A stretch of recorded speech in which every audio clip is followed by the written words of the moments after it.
Bismillahirrahmanirrahim. Assalamualaikum warahmatullahi wabarakatuh. Alhamdulillah alladzi bi ni'matihi tatimmus shalihat. Allahumma shalli wa sallim ala Muhammadin wa ala alihi wa ashabihi wa man tabi'ahum bi ihsanin ila yaumiddin wa ba'd. Kita lanjutkan hadis yang ke 1176 atau ya, kalau di kitab Al-Adhahi itu hadis yang 1 2 3, hadis yang ketiga ya. Ya, kita baca bersama-sama ya. Wa an Jundub bin Sufyan, barang-barang yang keras suaranya. Wa an Jundub bin Sufyan radhiyallahu anhu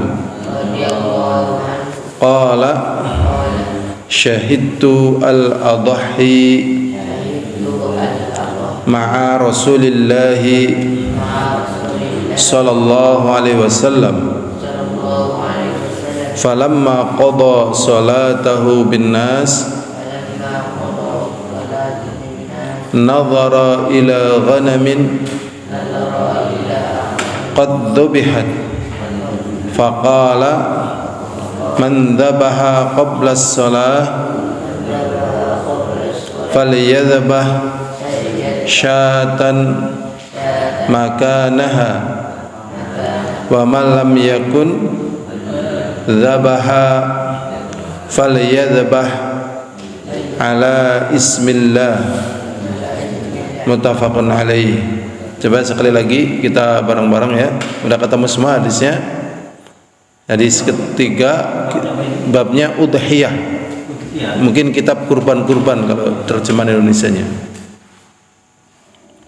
Udah ketemu Katfan, Ahmad? Udah ketemu Ahmad? Abad? Sudah ya, kita baca bersama-sama. Wa an Jundub bin Sufyan, bareng-bareng. Radhiyallahu anhu qala syahidtu al-adhahi ma'a Rasulillah sallallahu alaihi wasallam falamma qada salatahu bin nas nazara ila ghanamin qad dhubihat faqala man dhabaha qabla as-salati falyadhbah syatan makanaha wa man lam yakun dhabaha falyadhbah ala ismillah muttafaqun alaih. Hadisnya diriwayatkan dari Jundub bin Sufyan, semoga Allah meridhoinya.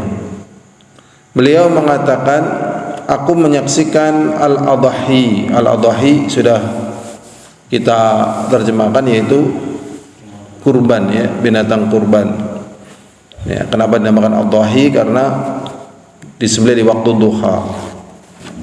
Ma'a Rasulullah sallallahu alaihi wasallam, bersama Rasulullah sallallahu alaihi wasallam. Falamma qada salatahu, dan tatkala beliau selesai salat bin nas, maksudnya tatkala beliau selesai menjadi imam bagi salatnya manusia. Manusia di sini maksudnya adalah para sahabat. Ya, penjelasannya sudah pernah kita jelaskan tentang definisi manusia. Nazara ila ghanamin qad dhubihat, beliau melihat ke kambing yang sudah disembelih. Ya, kambing. Jadi ada bahasanya, ada syah, ada ghanam, ada qab, ya, mais, do'an, kabsh, kapsyun, ya kan, kibash ya bahasa kitanya. Ila ghanamin qad dhubihat, melihat ke ghanam, kambing yang telah disembelih. Faqal, kemudian Rasulullah sallallahu alaihi wasallam mengatakan, man dhabaha qabla shalah, barang siapa yang menyembelih kambingnya sebelum salat, maksudnya sebelum selesai salatnya imam, sebelum selesai salatnya imam salat Id, ya, falyadhbah, maka hendaknya dia menyembelih syatan makanaha, kambing ya di kedudukannya. Berarti yang nyembelih sebelum imam selesai sholat, kambingnya itu tidak teranggap sebagai kurban. Tadi suruh nyembelih lagi. Wa man lam yakun, dan barang siapa yang belum menyembelih, dzabaha. Barang siapa yang belum menyembelih, ya, falyadzbah ala ismillah, maka hendaklah dia menyembelih dengan nama Allah. Maksudnya kalau belum menyembelih, ya menyembelih dengan nama Allah, itu sudah waktunya, karena imam sudah selesai sholat. Apa yang bisa kita petik di dalam hadis ini? Yang pertama, al-udhiyah ibadatun muaqqatatun la tasihhu bi ghairi waqtiha alladhi syuri'at fi. Kurban atau udhiyah adalah ibadah yang ditentukan waktunya, kayak sholat juga. Jadi sholat itu pada waktunya, maksudnya sudah masuk dan belum keluar. Ya. Haji, puasa, apa ada ibadah-ibadah yang tidak ditentukan waktunya? Ada ya, seperti misalnya kita ya kalau niat ikhlas gitu ya, pingin nyarutang, bulan depan saya mau nyarutang. Ternyata belum sampai bulan depan, baru belajar berjalan setengah bulan udah ada duit. Kita nyarutang dulu. Utangnya sah atau tidak sah? Sah. Padahal belum waktunya kan. Tapi sah. Ya. Kemudian misalnya bulan depan ternyata belum ada duit, akhirnya bayar belakangnya lagi. Sah atau tidak sah? Sah juga. Ya, sah juga. Ya, karena memang waktunya bisa begitu. Kalau ini sudah baku. Berikutnya, yadulul hadits ala anna al-ibtida waktu dzabhi al-udhiyah ba'da salati Idul Adha. Di dalam hadis ini menunjukkan bahwasanya memulai menyembelih kurban adalah setelah salat Idul Adha. Jadi setelah Idul Adha baru boleh menyembelih kurban. Walau qabla khutbah, walaupun sebelum khutbah. Ya, karena memang kalau salat Id itu salat dulu baru khutbah. Kalau Id itu salat dulu baru khutbah. Kalau Jumatan khutbah dulu baru salat. Dan prakteknya sama dalam artian begitu imam datang ya ditegakkan sholat. Itu mengambil dari apa yang dilakukan oleh Rasulullah Sallallahu Alaihi Wasallam. Memang imam secara umum itu ya terlambat gitu, karena memang imam itu sebagai penentu waktunya, ya penentu waktunya, ya begitu. Berikutnya hadirin azani wa azakumullah, ya.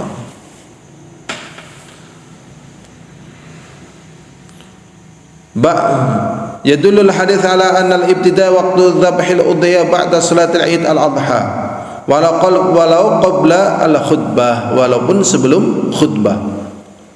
Sebelum khutbah tapi imam sudah selesai salat, sudah boleh nyembelih. Wa anna dzabha qabla intihai shalah la yujzi. Dan sesungguhnya menyembelih binatang kurban sebelum imam selesai salat itu kurbannya enggak sah. Jadi kalau misalnya nyembelihnya itu imam lagi tahiyat misalnya, itu enggak sah. Pokoknya imam harus selesai sholat. Kalau belum selesai sholat enggak sah. Bimana anna dzabihatahu lam taqa' udhiyah. Maknanya adalah bahwasanya sembelihannya itu tidak termasuk udhiyah. Wa innama hiya syatul lahmin, akan tapi itu hanya daging yang diberikan untuk keluarga saja. Qala Syekh Abdullah Al-Batin, berkata Syekh Abdullah Al-Batin, man dhaha ba'da salatil imam fa udhiyatuhu mujzi'ah. Barang siapa yang menyembelih setelah selesai imam salat, maka sembelihan kurbannya sah. Walau lam yusalli, walaupun dia tidak salat. Jadi walaupun dia tidak ikut salat Id, tapi menyembelih kurbannya setelah selesai imam sholat, maka kurbannya sah. Ya, kurbannya apa? Sah. Walaupun dia tidak ikut sholat Id, tetapi hitungannya memang imam. Lah bagaimana enggak sholatnya? Ya enggak sholatnya dia enggak dapat pahala. Ya, tapi masalah kurbannya sah. Jadi memang orang itu per item ibadah ya, per item ibadah ya. Makanya kadang bagi orang yang nggak paham dari kata-kata istilah ya, misalnya begini. Misal ya, ini buat misalnya ada seorang wanita misal pakai jilbab, dia sholat, tetapi dia minum khamr gitu. Tapi dia minum khamr. Orang kemudian mengatakan ya sholatnya nggak ada gunanya, ya jilbabnya nggak ada gunanya. Tetap sholatnya ada gunanya dan berpahala. Ya. Pakai jilbabnya juga tetap berpahala, sedangkan khamrnya itu berdosa gitu. Jadi tetap berguna, tetap berguna. Jadi istilah nggak ngapa sholat cengkang jengking nyatanya ngombe khamr, jengkang jengkingnya berpahala gitu. Lah kalau misalnya di definisinya tidak ada gunanya dari sisi ya, kalau misalnya orang nabung ada manfaatnya ya, nabung ada manfaatnya. Kemudian dia udah punya duit 10 juta misalnya, tiba-tiba masuk rumah sakit gitu kan. Lah tatkala masuk rumah sakit bayarnya 10 juta habis duitnya. Nah, kemudian orang mengatakan lah nggak apa nabung gitu, nyatanya entong membayar rumah sakit ya, begitu. Jadi akhirnya kosong kayak gitu. Padahal kalau dia tidak ada tabungan bisa jadi utang gitu. Kalau dia tidak punya tabungan pahala bisa jadi juga, jadinya dosa gitu. Jadi khamrnya dosa, nggak sholatnya dosa juga, nggak pakai jilbabnya dosa juga. Wah, jadinya minnya banyak di situ. Jadi penting memahami kata-kata ya, memahami kata-kata itu penting gitu, karena banyak di kalangan kaum muslimin nggak ngaji gitu. Simpulannya nggak ngaji lah ya, simpulannya nggak ngaji. Kalau ada pendapat orang yang minum khamr itu 40 hari sholatnya tidak diterima. Ya, contohnya misalnya tadi sholatnya 40 hari tidak diterima ya. Jadi kalau dia sholatnya nggak diterima. Tapi kalau dia tidak sholat, dia tetap dapat dosa ya dari dia tidak sholat. Meninggalkan kewajibannya. Dan tatkala dia sholatnya nggak diterima. Itu misalnya orang datangi dukun. Nah, dia tidak membenarkan, dia cuma datangi dukun nanya-nanya kayak gitu. Sholatnya nggak diterima selama 40 hari. Jadi kalau dia sholatnya nggak diterima. Kalau dia tidak sholat dia dapat dosa meninggalkan sholat, dan dia juga dapat dosa mendatangi dukun. Begitu. Jadi ada perhitungan ya dari agama ini. Ngeri sekali. Ya. Dan sampai minum khamr ya. Tapi kalau secara perhitungan pahala dari sholatnya dan sebagainya. Misalnya ada orang masih minum khamr, ya. Maka kalau dia tidak bisa meninggalkan minum khamrnya, dia kuatin ibadah-ibadah yang lainnya. Mungkin tahajudnya, sedekahnya dan sebagainya. Kamu sedekahnya kuat, ibadahnya kuat, ngajinya kuat, tapi minumnya kuat gitu. Ini gimana kamu? Nah, dia jawab, ya saya tahu minumnya kuat gitu. Tapi supaya saya tidak defisit dalam masalah pahala, saya kuatin pahalanya gitu. Jadi dosa itu bisa sampai mengurangi pahala. Ada juga dosa itu nggak sampai mengurangi pahala. Jadi tingkatan dosa juga berbeda-beda. Kita lanjut ya, Au ba'da madha, atau setelah lewat muddah, atau setelah lewat ya madha, lewat muddah qadri shalah. Jadi kalau misalnya di situ tidak ada imam yang menegakkan sholat, bagaimana menentukan waktu di mana dia mau menyembelih kurban? Ya, seukuran imam itu sholat. Ini yang jadi pembahasannya. Memang masa-masa seperti ini sensitif ya, tetapi ilmu itu memang dipelajari. Ini yang jadi saya ingat tentang masalah kapan kita puasa Arafah ya. Kita puasa Arafah itu berdasarkan tanggal, bukan berdasarkan jamaah haji wuku di Arafah.